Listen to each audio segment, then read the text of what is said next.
So Kamala Harris picks a fellow super lefty in Tim Walz, the governor of Minnesota, as her running mate. Megyn Kelly, like the rest of the world, is shaking her head because now it's two mega lefties versus Trump and Vance. What do you think? I'll tell you, there's a couple things. Number one, this is a clear middle finger to Jews. I believe Shapiro wasn't picked because he's a Jewish man who expressed support for Israel, including back when he was 20, where he wrote the very controversial statement that he doesn't think the Palestinians want peace. Hello? How is that controversial? Look what just happened. But it's too far for the Democrat Party of 2024. He didn't get this because he's a Jewish man. That seems clear to me. And that in and of itself is scary. That's a scary statement coming from an American Democrat Party. That's where they are right now. So what did she go for? She went for someone who's arguably even farther to the left than she is. Minnesota just changed its flag recently to very closely resemble the Somalia flag. It has the highest Somali population of any state in the United States. It's, of course, the state where Ilhan Omar is from, one of the most rabid anti-Semites we have in the country, never mind in Congress. And that's his state. Not to mention the way he let Minneapolis burn for days on end after the George Floyd killing, just let the riots continue on and defended them, saying this is what you're going to get when you have police who behave like this. This is the way it's going to go. Just let property owners have their life savings and work burned to the ground in the name of justice, I guess. He's pro driver's licenses for illegals. And on the trans stuff, he is another Gavin Newsom. He is just as bad as Gavin Newsom.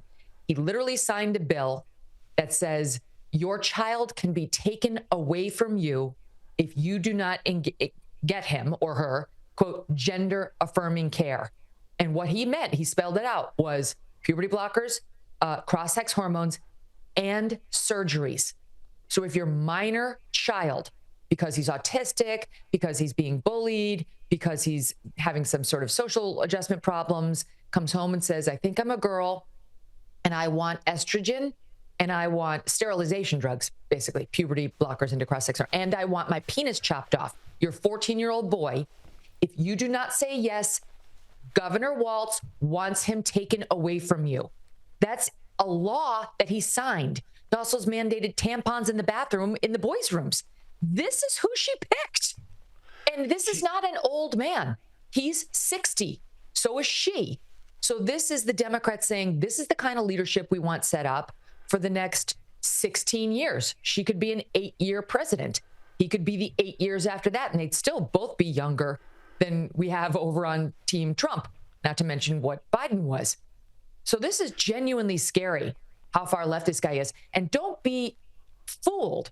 He's a wolf in sheep's clothing. He's got a folksy manner. He ran in a blue state, but initially in a red district in Minnesota for Congress and won, which is what first got him some attention in the Democrat Party. He's a blue guy who can win in red communities. And Minnesota, while a blue state, is not far left. So the fact that he's a governor of it's not purple, but it's not like a New York or a Vermont or a California. So I think that's also going to have appeal. It's sandwiched right there by Wisconsin and Michigan. So they think it'll have like a bleed over effect, where it'll help her in the Midwestern states, in the Rust Belt, in which J.D. Vance is, supposed to be so appealing, and I think is. So he comes to this with National Guard service. He was a high school geography teacher. He's sort of like this guy who talks the way everybody talks, like a normal guy. He's the guy who coined the J.D. Vance is weird. Republicans are weird phrase, which went so viral. It was just like such a natural phrase. And people are like, yeah, that's how we talk. Yeah, they are weird. That one phrase could have gotten him chosen. That plus the fact that he's not a Jew. And so people say, yeah, he seems normal. He's like a normie norm, unlike Kamala, who does not seem normal at all. But honestly, he might be further to the left than she is. We don't know, because she's disavowing all of her most radical policy positions through a campaign spokesperson. She herself hasn't spoken to any of this. So we really have no idea what her true feelings are on anything. But him we know. And it's scary.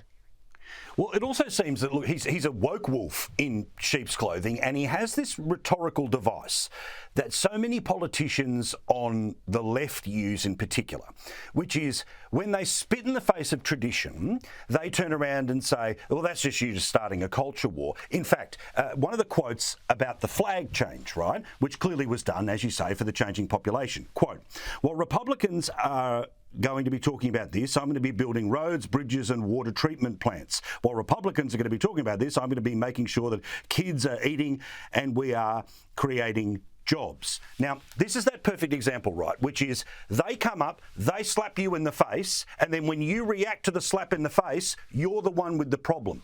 This in any other format is known as gaslighting, and I think you may well be able to do it when the city outrates the regional areas where the local media is wanting to play like New York or LA, but this stuff doesn't work in some of the states that we know will decide the presidency. I don't think this sort of, you're just a culture warrior while I'm getting on with the real stuff actually works. I think people call bullshit on that pretty quickly, don't they? I don't think that, those right-leaning independents who they're trying to win are going to fall for that for one bit. They're on board with the culture war. They know exactly who started it, and they want to return to normalcy. They certainly don't want to lose custody of their children because they don't want to allow them to have gender, quote, affirming surgeries, which means totally healthy body parts chopped off and infertility when you're 13 years old. That is not how any normie independent feels, and that's what this is a battle for. I do think, though, Paul, on the bright side, this is a great pick for the Republicans. I think the Republicans are going to feel very invigorated by this choice. It's a much better pick for them than had it been Josh Shapiro, who is like a white Obama. He's inspirational. If you listen to him talk, he's like, we need hope. People can't survive without hope. He talks like Obama. He's trying to style himself after Obama. And let's not forget, he's the governor of the most critical swing state in this election, Pennsylvania. So the fact that it's not Shapiro is a gift to the Republicans in and of itself. And then the fact that she went far left on the choice is a second gift that they will be able to exploit mightily over the coming weeks and months. It's kind of interesting to me. If you look at it, it's almost similar to what Trump did. He chose somebody in his own model in J.D. Vance, and then so did she. The difference is Trump is a moderate, Paul. Trump's a moderate, and so is J.D. Vance. Both of these guys ruffle feathers amongst the conservative right because they're not far enough to the right. They're pro some big government programs, in particular the ones that are going to help the working class. That's the middle finger that the working class gave to the Republican Party elites back in 2016, again in 2020, but not in big enough numbers, and now again with Trump's renomination and J.D. Vance's. And so she's kind of done the same thing that Trump has, but I think not in as smart a way, because J.D. Vance, while he said some controversial things, as we've discussed, childless cat ladies, whatever, he's not calling for this kind of radical behavior by the state over parents and private citizens. And I do think picturing a Walz-Vance debate is kind of delicious. It's the first time I've been salivating a little bit since we saw the collapse of the Democratic candidacy in Joe Biden. Well, also fascinating here too is that you've got two, as you say, next generation politicians that are fighting from ideological positions. They're not going to be pretending to be fiddling around the middle. They're going to be fighting for their corner. One other thing that is a little bit of detail, and I know there's so much on today, but this was fascinating, and I think it's an insight into a potential problem for Harris, which was, it's fairly obvious which way she should have gone, which was the governor of the state you absolutely need to win to become the president in Shapiro. She's not made that decision because he's Jewish, right? Because of support for Israel, all the rest of it. But what I was fascinated was CNN did some reporting this morning. Now, they were the ones who actually got it before everyone else. They did reporting that she didn't make the decision until she woke up this morning. She literally slept on it last night because she wanted one last look at it. Now, amazingly as well, The decision that this candidate, who no one in Australia has obviously heard of and very few people in America has heard of, guess who was supporting this candidacy of the person no one's heard of? Bernie Sanders, far-left activism, and Nancy Pelosi, who, of course, forced Biden out of the race. This is an interesting insight into her decision-making process, that firstly, she takes too long, and secondly, she bends to the will of others very easily. She has no independent decision-making abilities, Paul. And not just that. I mean, they've hidden her, right? Let's not forget that those same people you just mentioned and more, not just Joe Biden, but his top campaign operatives who, let's face it, know what they're doing. They got him elected. I mean, they had what they had in 2024, I should say, but they got him elected. They didn't want her. None of them wanted her. They did not believe she was capable of doing the job or of actually winning the job. And so, in the end, they were forced to go with her because of the way this thing shook out and how late in the process it was. But none of them believed she could actually get the ball across the finish line, the end zone, to mix my metaphors. And that's still in great doubt. There is reporting just yesterday, Mark Halperin, who's been holding these two-way YouTubes, which are very interesting, and who's a great political reporter, said on my show yesterday that there are other shoes left to drop on Kamala Harris herself. That in the process of vetting the VP candidates, they've stumbled upon plenty about the top of the ticket itself. And that there could be additional negative reporting about Kamala Harris's history that we have yet to see. She's never been vetted. Why would anybody vet her? She was put on the ticket by Joe Biden just to check a box. He made that very clear. He wanted a black woman. There weren't that many to choose from. She was the one he went for because she had run for president. Done. It was over. Nobody had any interest in vetting her. And they knew she wasn't a serious pick.